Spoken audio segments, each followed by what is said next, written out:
I honestly thought I was going to be making a video about publication this week, but obviously, as you can tell from the title, things changed. Anyway, hello my lovely inkblots, welcome back to my channel, or if you're new here, hi, my name is Ash, and I'm a writer and a VTuber, among other things.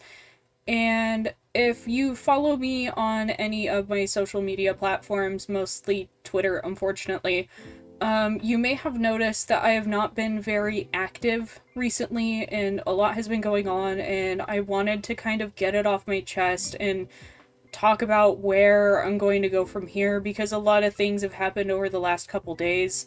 That kind of messed me up a bit. I just want to talk about it. So, first, let me get into what happened, obviously. As some of you may know, I am taking a creative writing class this semester, and even though I've already had like one-on-one peer critiques with some of my classmates a couple times this semester, it was finally my turn for a whole class critique. Keep in mind, this was last Thursday, and I chose to do my critique on a flash fiction piece that I wrote back in January instead of the screenplay that I worked on from my last video, because honestly I was really proud of my flash fiction piece. For context, it is about like 500 and something words, and it's just a really short piece that is loosely based on my own experiences with coming out as trans to my parents. Honestly, it was a little nerve-wracking going into the critique. I've taken creative writing classes before, but my classes have always been, you know, smaller, or when they were of a comparable size to this one, we mostly did one-on-one critiques to save time because we couldn't, you know, get through everyone's in the semester. And so this was my first time being part of a critique thing that was this big. And now, before anybody gets worried, the critique actually went incredibly well. Turns out my story resonated with a lot of my classmates, and I only got like one weird note from somebody being like mildly transphobic, but it's whatever. I honestly expected much worse. And my professor was urging me to submit it to places for publication. He was telling me, you know, someone will take this, it's that good of quality. And as it turns out, some of my classmates are actually editors for my college's literary journal. And so they were shouting at me from across the room to submit my story because they would take it. So I basically got scouted, and that was really cool while it lasted.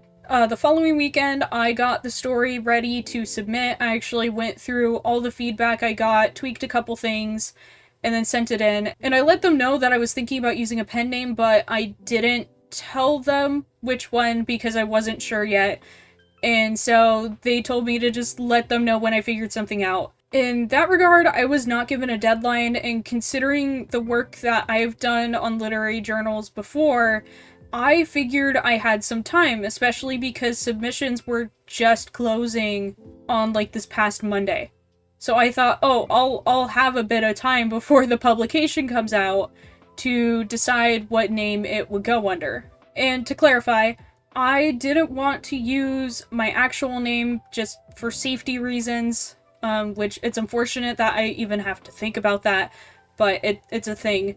And then also, I wasn't sure about using, you know, the name Ash Inkra, even though I really wanted to, because then my work and everything would be publicly tied to my university, which also poses some massive risks to me. And so I was really conflicted on what to do. Eventually, it did come up with a pen name, but with the conversation that we had, it seemed like my piece was already accepted. Like, the correspondence made it seem like it had already been taken and that it was going to be published. Now, this is when things get a little weird. So, submissions closed on Monday. I actually injured my back horribly on Tuesday. I bent over to pet my cat Kudal and pinched a nerve in my back so bad that I could barely walk. And I tried to go to school, but considering how hard it was to get in and out of the car, I didn't think that I could sit at a desk. There was no way.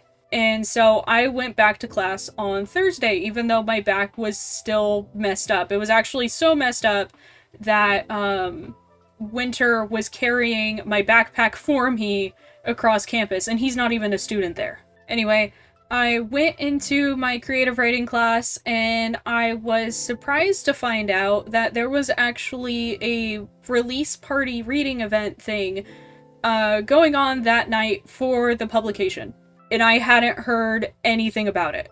And so I waited until after class and I went to one of the editors who was, sitting across the room from me, and I asked what happened. As it turns out, all of the editors wanted my piece in the literary journal, but someone higher up above their heads refused my piece and did not provide any explanation for their choice. I don't know if it was because I wanted to use a pen name and they didn't know what name I wanted to use, but again, they didn't give me a deadline for that. No one communicated with me about it. And then on top of that, I didn't even have a timeline for when things were supposed to be done with the publication. And one thing that worries me is, since no explanation was given, it might have been about the subject matter of the piece anyway, which sucks. I'm really scared that it's that second one. But the editor that I talked to was telling me that, all the editors were really sorry that it didn't make it in, and that she really wants me to submit it to other places because she does think it can get picked up and published just somewhere else. And that she was really bummed that it couldn't be with them. And I said that I would try, but the whole interaction was a gut punch. So considering all the pain I was in with my back, and then also getting a massive headache halfway through class, not having any medicine to deal with either of those, and then getting rejection like that, I went home early. I cried off and on the way home. I cried some more when I got home. I went to sleep, and then I had like a rough few days. I'm not gonna sugarcoat it, it fucking sucked. But now, looking at it in hindsight, I'm kind of glad that things worked out or didn't work out the way that they did. First of all, the publication came out really quickly after submissions closed, which is really odd. I've never heard of a place having their submissions close on Monday and then, the published thing coming out on Thursday of the same week. I went ahead and looked online while I was kind of bullet pointing this video so that way I could, stay on topic for the sake of brevity, I guess. But when I looked at their website, turns out it hasn't been updated since 2018. And as far as I can tell, it's normal for them to send rejection emails, which obviously was not done this time because I didn't get one. Also, I noticed the submission process was really different from the one used by the literary magazine that I worked for. The one that I worked for, actually, we did blind submissions through a program called Submittable, which, as far as I know, is an industry standard. And for some reason, this literary journal at a large university campus had us send in our submissions by email, and the only requirement was that they were in, like, docx file format. I guess it just goes to show that just because it's, at a bigger, quote-unquote better school doesn't mean that everything is handled super professionally. And I don't want to put any blame on the editors. I'm not throwing shade at anybody. It's just something that I noticed. Things were not handled the best that they could have been, and it made everything seem like it was kind of rushed, even from an outside perspective. Even with all of that, I still would have been thrilled to be published by them, but there is one reason why it wouldn't have been that great of a thing. Like I mentioned earlier, I was really kind of stuck on the pen name thing, and while thinking about all of that, I realized that if this story and its publication would have been tied to my school, it wouldn't really have been possible for me to safely share it with you guys. And while I've been playing around with sharing like a bit more of my life and everything, I mean, you guys get to see my desk setup now, I'm not necessarily willing to, I guess, dox myself. But now I'll be able to take this story to different places and I can submit it as Ash Inkrot. So if something does go my way, or if I do get a little victory out of this, I can share it with you guys. And that's really important to me. With that being said, even though this experience hurt like hell, I'm not going to give up. I'm going to try to submit it to other places. I'm still incredibly proud of my work, and I've had so many people tell me that someone will pick it up, so I'm going to believe in them and try. I actually found somewhere already that I want to submit it to next.